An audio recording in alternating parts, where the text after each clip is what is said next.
प्रिय विद्यार्थियों, मैं सोनकिया मैडम।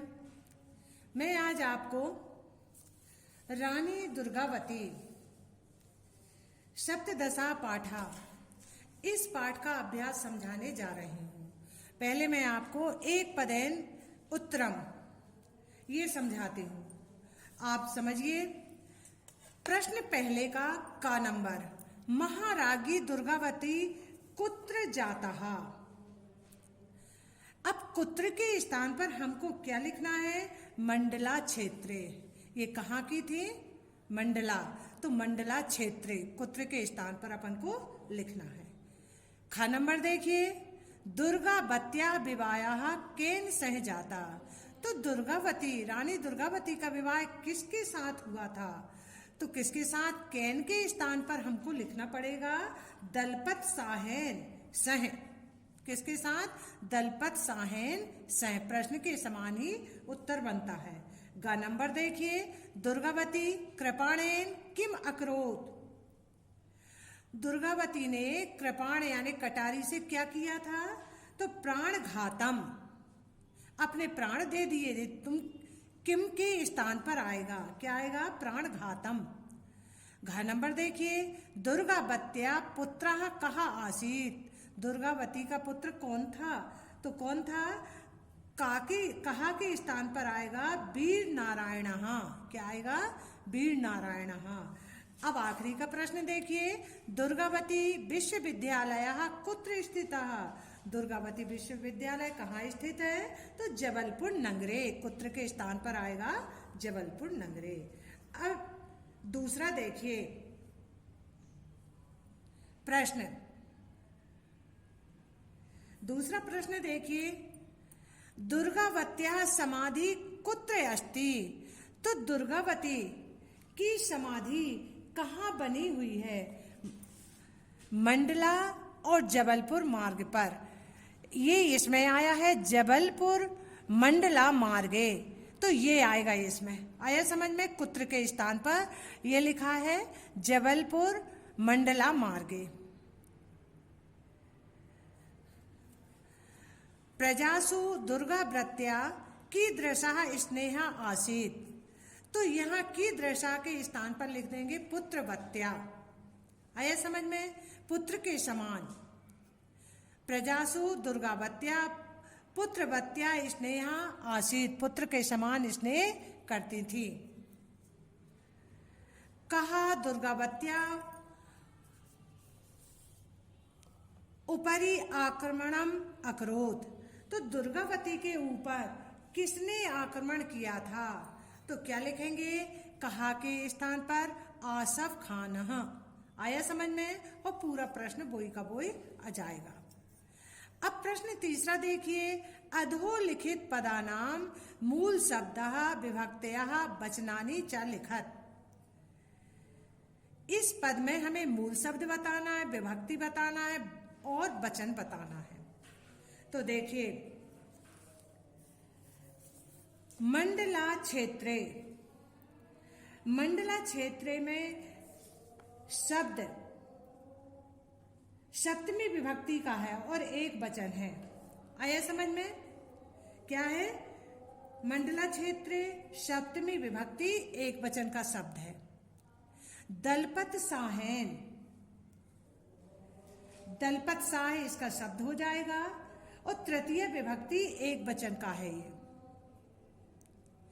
जैसे साहेन, रामेण, बालकेन ये तृतीय विभक्ति में आते, वो तृतीय विभक्ति है ना बालक की। इसी तरह इसमें क्या है? दलपत साहेन। राजकार्येषु, राजकार्य ये शब्द है, सप्तमी विभक्ति और बहुवचन का शब्द है। अब उसके बाद देखिए, राजधान्याम, राजधानी ये मूल शब्द हुआ, सप्तमी विभक्ति और एक वचन। रक्षायै, रक्षा मूल शब्द है, चतुर्थी विभक्ति है और एक वचन का शब्द है। तस्यः मूल शब्द इसका सा है, चतुर्थी विभक्ति और एक वचन का ये। हाँ देखिए, प्रश्न चौथा, अधोलिखित पदानाम मूल धातु लकार पुरुष वचनानि लिखत। हमें मूल धातु बताना है, लकार बताना है, पुरुष बताना है और वचन बताना है।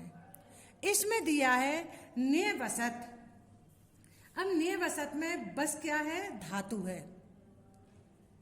लंग लकार है, अन्य पुरुष है और एक वचन का ये शब्द है।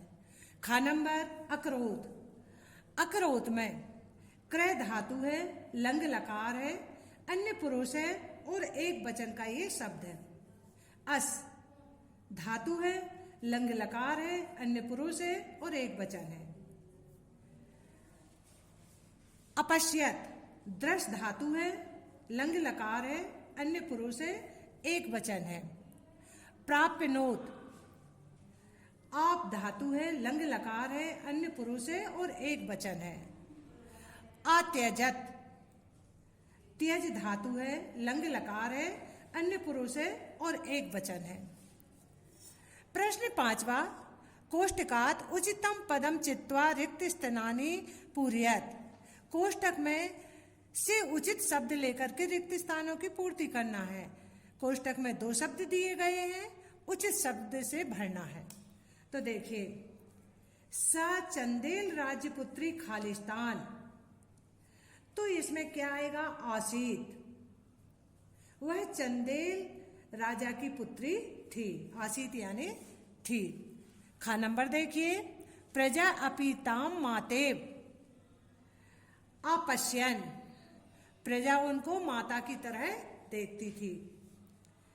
अब तीसरा नंबर देखिएगा, नंबर स रणचंडी भूतवा युद्धम खालिस्तान अकरोत, उसने चंडी के समान युद्ध किया।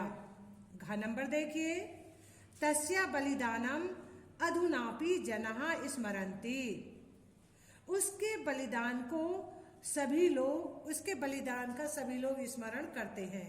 तो क्या आएगा? स्मरन्ति। आया समझ में? अब देखिए आखिरी का देखिए, सा अद्यापि यशः शरीरेण खालिस्तान, तो इसमें आएगा जीवती, वह यश रूपी शरीर से आज भी जीवित है। आया समझ में? अब प्रश्न 6वां, अधोलिखित तालिकायाः वाक्यानि रचयन्तु। अब इससे हमें वाक्य बनाना है इस तालिका से। अब ये हमें शब्द मिलाना है। तो देखिए, मैं आपको सिर्फ पढ़ के बता दे रही हूं, क्योंकि पीडीएफ में बना के भेजना पड़ेगा, तो उसमें लिख लेना। वीर नारायणः बालकः एव आसीत्, सभी खंडों से लेना है आपको। वीर नारायणः बालकः एव आसीत्। आया समझ में? वीर नारायणः बालकः एव आसीत्, इस तरह से लेना है आपको। खा नंबर देखिए, दुर्गावती चातुर्येण शौर्येण चा राज्यम अकरोत, जे आएगा।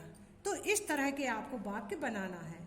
ग नंबर, राज्ञी दुर्गावती धीरा वीरा चा आसीत। घ नंबर, प्रजासु तस्याः पुत्रवत् स्नेहा आसीत। 5वां नंबर, प्रजायपि ताम माता इव अपश्यन। आया समझ में? इस तरह आपको वाक्य बनाना है। प्रश्न 7वां देखिए। प्रश्न 7वें में क्या दिया है? अत्र पठ धातु, ये लंग लकार के भूतकाल के हैं, ये आपको खुद पढ़ के देख लेना है। शुद्ध रूपाणी लिखत। आखिरी का देखिए प्रश्न नंबर 8वां, अधोलिखित वाक्यों के शुद्ध रूप लिखो। अब देखिए का नंबर, सा महाराज्ञी उपाधिना विभूषितः, तो विभूषितः दिया है, तो ये पुल्लिंग का शब्द है, इसमें आ की मात्रा लगा देना है विसर्ग को हटा के। तो क्या हो जाएगा? विभूषिता। ये अपना अशुद्ध है, ये शुद्ध हो जाएगा। ख नंबर महिला आगच्छन, तो यहां ना को हटा के ता लगाना है, आगच्छत। ग नंबर वीर नारायण जाता, तो आ की मात्रा हटा करके यहां विसर्ग लगाना है, जाता। चौथा देखिए, आसफ खाना आक्रमणम अकुर्महा, अकुर्महा को हटा करके अकरोध लगाना है। बाल कहा आक्रीडत, तो आक्रीडत को हटा करके आक्रीडन करना है। इस तरह हमारा पूरा पाठ हो जाता है। पाठ की हिंदी भी बता दी, प्रश्नों के उत्तर भी बता दिए और ग्रामर भी बता दें। आपको समझ में आ गई होगी। धन्यवाद।